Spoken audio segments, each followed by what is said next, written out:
Jumpy Toon TV. Sorry.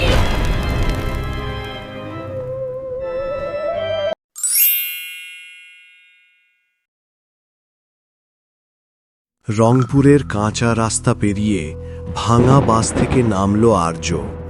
চারপাশে শুধু কুয়াশায় ঢাকা গাছপালা, বাতাসে কেমন একটা চাপা গন্ধ, ভেজা মাটির সঙ্গে মিশে থাকা পুরনো ভয়ের গন্ধ। এটাই মনে হয় বাবার গ্রাম। কি অদ্ভুত সব। বেশ বড় রংচং করা সুন্দর বাড়ি। বাড়ির সামনে একটা শুকনো কদম গাছ। গাছটার দিকে তাকালেই অস্বস্তি লাগে। আয় বাবা, ভেতরে আয়, বেশিক্ষণ বাইরে থাকিস না। দাদু, এখনো তো সন্ধ্যা হয়নি। এই গ্রামের মধ্যে সন্ধ্যা হওয়ার আগেই সাবধান হতে হয়। গ্রামের এক কোণে একমাত্র চায়ের দোকান। চারজন লোক ফিসফিস করে কথা বলছে। আজ আকাশটা ভালো লাগছে না রে। মেঘের রংটা যেন আজ ঠিক নেই, কেমন সব অদ্ভুত লাগছে। সময় কটা হয়েছে? 6:45। সবাই চুপ কর, তাড়াতাড়ি বাড়ি চল। হঠাৎ দূর থেকে চিৎকার। গ্রামের রাস্তা ধরে মোড়লের লোক সতর্ক বার্তা দিয়ে যাচ্ছে সকলকে। শুনে নাও, সন্ধে 7টা বাজতে আর 15 মিনিট। সবাই ঘরে ঢুকে পড়ো, দরজা জানালা বন্ধ করো, কেউ বাইরে থাকলে সর্বনাশ। এইভাবে কেন চিৎকার করছে? বাবা, তুমি নতুন, প্রশ্ন করো না। চলো, ভেতরে চলো। 15 মিনিটের মধ্যে নিশ্ছায়াপাড়া বদলে গেল। খোলা দরজা বন্ধ হল, পথ শুনশান, কুকুরও আর ডাকছে না। শুধু বাতাসে ভেসে আসে একটাই কথা, 7টা। তুমি তাবিজটা ঠিক জায়গায় রেখেছো তো? হ্যাঁ, দরজার ওপরে রাখা আছে। তাবিজ? এখনো এসব বিশ্বাস করো দাদু? যে বিশ্বাস করে না সেই প্রথম হারায়। হে রাম, বাঁচাও। দাদু, কেউ দরজায়। আর্য, দরজা একদম খুলবি না। কিন্তু কেন? আমি যা বলছি তাই কর। দরজাটা খুলে দাও, বৃষ্টি আসছে। দাদু, ও কে? যার নাম নিলে ভাগ্য বদলে যায়। ঘরের ভেতর নিঃশ্বাসও যেন শব্দ করছে। বাইরে বাতাস ভারী হয়ে উঠছে। ঘড়ির কাঁটা ঠিক 7টার ঘরে পৌঁছল। সন্ধ্যা 7টা বেজে যাওয়ার পর নিশ্ছায়াপাড়া গ্রাম যেন মৃত হয়ে গেল। কোথাও আলো নেই, কোথাও শব্দ নেই, শুধু মাঝে মধ্যে বাতাসে কাঁপা কাঁপা শব্দ, যেন কেউ খুব কাছ দিয়ে হেঁটে যাচ্ছে। ঘরের ভেতর আর্য চুপচাপ বসে আছে। তার বুকের ভেতর অজানা অস্বস্তি। দাদু, আপনি বলেছিলেন সব বুঝিয়ে দেবেন। এখন তো দরজা বন্ধ, জানালা বন্ধ। এখন বলুন, এই গ্রামে আসলে কি হয়েছে? তুই সত্যিই জানতে চাস? হ্যাঁ দাদু, সবাই এত ভয় পায় কেন সেটা না জেনে আমার ঘুম আসবে না। হরিনাথ, আর লুকিয়ে রেখে লাভ নেই, ছেলেটার জানা দরকার। হ্যাঁ, আজ থেকে ঠিক 20 বছর আগে এই নিশ্ছায়াপাড়া এমন ছিল না। তখন সন্ধে মানে ছিল আলো, হাসি আর গল্প। এই গ্রামেই থাকতো এক মেয়ে, নাম ছিল অগ্নিলতা। অগ্নিলতা খুব সুন্দর ছিল না, কিন্তু ওর চোখে ছিল মায়া। ও জঙ্গলে যেত, গাছগাছড়া চিনত, জ্বর ব্যথা হলে ওষুধ বানাতো। অনেকেই ওর কাছে সুস্থ হয়েছে। তাহলে সবাই ওকে পছন্দ করত? শুরুর দিকে, কিন্তু তারপর শুরু হলো ফিসফিসানি। গ্রামের কিছু লোক বলতে শুরু করলো, এ এত কিছু কি করে জানলো? রাতে জঙ্গলে যায়, নিশ্চয়ই কোনো অশুভ ব্যাপার আছে। মন্ত্র জানে নাকি? ধীরে ধীরে ওকে ডাইন বলা শুরু হলো। এগুলো তো কুসংস্কার। হ্যাঁ, কিন্তু ভয় মানুষকে অন্ধ করে দেয়। সেদিনও আকাশ এমনই কালো ছিল, বৃষ্টি পড়ছিল, আর ঘড়িতে ঠিক সন্ধ্যা 7টা বাজছিল। গ্রামের লোকেরা অগ্নিলতাকে টেনে নিয়ে যায়। কেউ চিৎকার করে, কেউ পাথর ছোড়ে। ওকে এই গ্রামের পুরনো বটগাছের নিচে বেঁধে ফেলা হয়। তারপর আগুন ধরিয়ে দেয়। বৃষ্টি পড়ছিল, তবু আগুন নিভেনি। আগুনের মাঝে দাঁড়িয়ে অগ্নিলতা হাসছিল।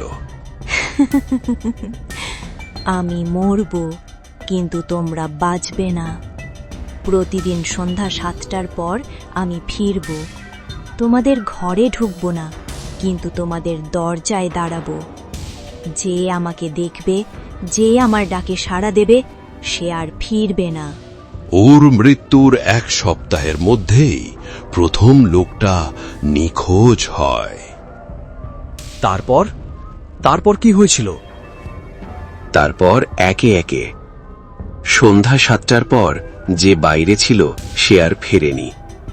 তখনই এই নিয়ম বানানো হয়, সন্ধ্যা 7টার পর বাইরে নয়, জানালা খোলা নয়, পর্দা সরানো নিষেধ, দরজায় তাবিজ। ঘরের ভেতর বাতিটা হঠাৎ কেঁপে উঠল। আর্যের বুকের ভেতর ধক করে উঠল। আর্য, শোনো না। দাদু, আপনি শুনলেন? কে যেন আমার নাম ধরে ডাকলো। চুপ, একদম চুপ, কোনো আওয়াজ করনি না। হরিনাথ, ও নাম ধরে ডাকছে। হরিনাথ ধীরে ঘড়ির দিকে তাকালেন। কাঁটা দেখাচ্ছে রাত 12টা। এই সময়ে ও আরো শক্তিশালী হয়। কিন্তু ও আমার নাম জানে কিভাবে? ও জানে, ও সব জানে। হঠাৎ জানালার পাল্লায় হালকা শব্দ। বৃষ্টি পড়ছে টুপটাপ। কেউ জানালার দিকে তাকাবি না। আর্যের মাথার ভেতর চিন্তা ঘুরছে। সে শহরের ছেলে, ভূতাত্মা এসব সে মানে না। সবই ভয় দেখানো গল্প। নিজে দেখলে তো বুঝতে পারবো। আর্য, ওদিকে যাস না।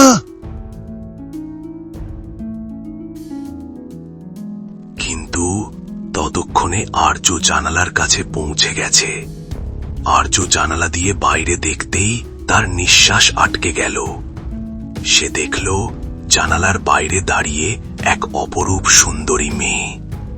ভেজা চুল, গ্রামের সুন্দর জামা, চোখে কেমন অদ্ভুত মায়া। এতক্ষণে দেখলে আর্য? কখন থেকে ডাকছি তোমাকে। তুমি কে? আমি তো এখানকারই, তুমি তো আমাকে চেনো। আমি এই গ্রামে নতুন, আমি কাউকেই তো চিনি না। মিথ্যে বলছো, তোমাকে আমায় দেখেই তো ভালো লেগেছে। দরজাটা খুলে দাও না আর্য, বাইরে খুব ঠান্ডা, বৃষ্টি পড়ছে। এই সময় তো গ্রামের সবাই তো দরজা বন্ধ রাখে, তুমি একা বাইরে কি করছো? আমি আজ দেরি করে ফিরেছি, ও আসার সময় হয়ে গেছে। ও মানে কে? যে সবাইকে নিয়ে যায়। আর্য, তুই কি করছিস? তাড়াতাড়ি ওদিকে চল। আর্য, তুমি কথা দিয়েছিলে। দাদু, ও তো ভয়ঙ্কর কিছু না, একটা মেয়ে মাত্র। ও মেয়ে নয়, অন্য কিছু। আর্য, ও কোনো গ্রামের সাধারণ মেয়ে নয়, ও অগ্নিলতা। ও এখন আর অগ্নিলতা নয়, ও এখন নিশ্ছায়া পাড়ার অভিশাপ। বাইরে হঠাৎ বজ্রপাত। এক মুহূর্তের জন্য জানালার কাছে এক বিকৃত ছায়া পড়ে গেল। আর কোনো সুন্দর মুখ নয়, লম্বা দাঁত, ফাটা চোখ, পোড়া শরীরের ছাপ। আর্য, কাল আবার আসবো, তখন তুমি আমাকে আর ফিরিয়ে দিতে পারবে না। সারা রাত আর্য এক মুহূর্ত ঘুমোতে পারেনি। চোখ বন্ধ করলেই সেই মুখ, কখনো অপূর্ব সুন্দর, কখনো পোড়ার বিকৃত। ভোরের আলো ফুটলেও নিশ্ছায়া পাড়ার ভয় কমল না। দাদু, ও সত্যি কাল রাতে এসেছিল? এসেছিল বলেই তো তুই এখনো বেঁচে আছিস। আজকাল ও যেন বেশিই আসছে। কেন? আমার মনে হয় এর পিছনে আরো রহস্য আছে। কারণ ও নতুন শিকার পেয়েছে। এই তাবিজটা কি সত্যিই কাজ করে? এই তাবিজ একা নয়, এই গ্রামে যত ঘর আছে সব ঘর মিলেই এক জাল তৈরি করেছে, যার জন্য ও ঘরে উঠতে পারে না। কিন্তু যে ঘরের বাইরে যায় সে আর কখনোই ফেরে না। হঠাৎ বাইরে মোড়লের লোক সকলকে সতর্ক করে গেল। সবাই সাবধান, আজ কেউ ভুল করো না। আজ সন্ধ্যা 7টার পর একদম চুপ, কেউ বাইরে বেরোবে না।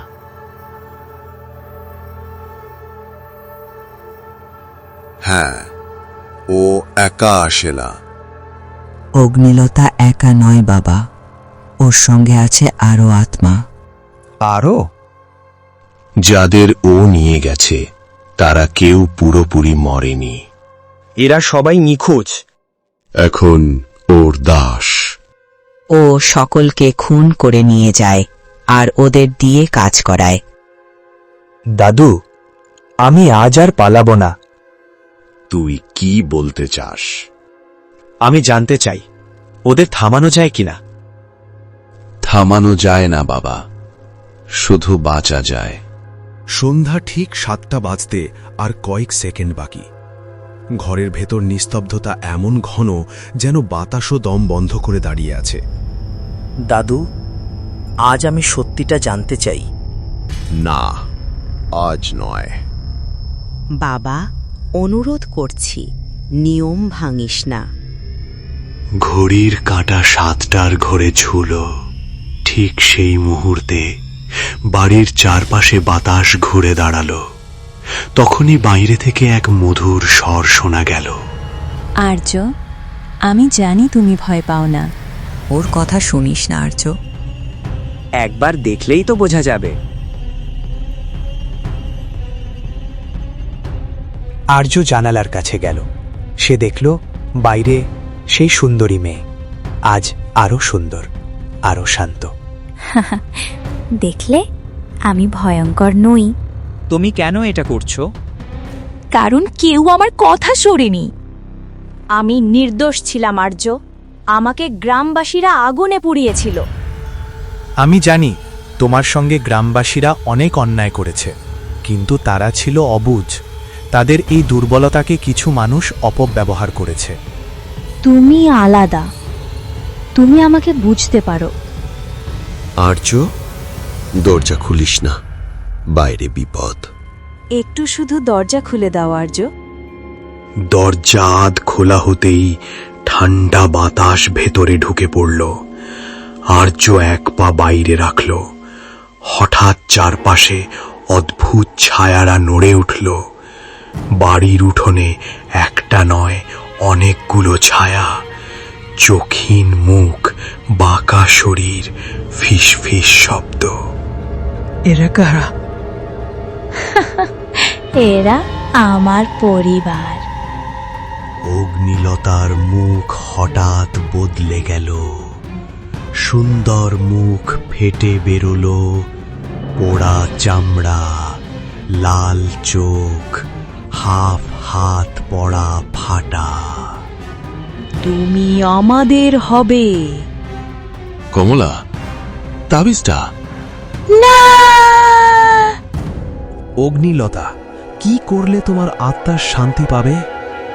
আমাকে গ্রামের যে পুরনো বটগাছের নিচে পুরানো হয়েছিল, সেখানে আমার দেহের একটা হাড় এখনো পড়ে আছে। ওই হাড়টিকে যদি তোমরা নিয়ে পুড়িয়ে দিতে পারো, তাহলে আমি শান্তি পাব। পরের দিনই সকালবেলা আর্য হাড়টি নিয়ে পুড়িয়ে দেয় এবং অগ্নিলতা তার আত্মার শান্তি পেয়ে যায়। তারপর থেকে নিশ্ছায়া পাড়ার রাত 7টার নিয়ম আর থাকে না। সকলেই সুখে বসবাস করতে আরম্ভ করে। যে সমস্ত মানুষদের জন্য অগ্নিলতা মারা গিয়েছিল, তারাও তাদের ভুল বুঝতে পারে। তারা শপথ করে যে তারা আর কাউকে কোনোদিনও কোনো অপবাদে মারবে না।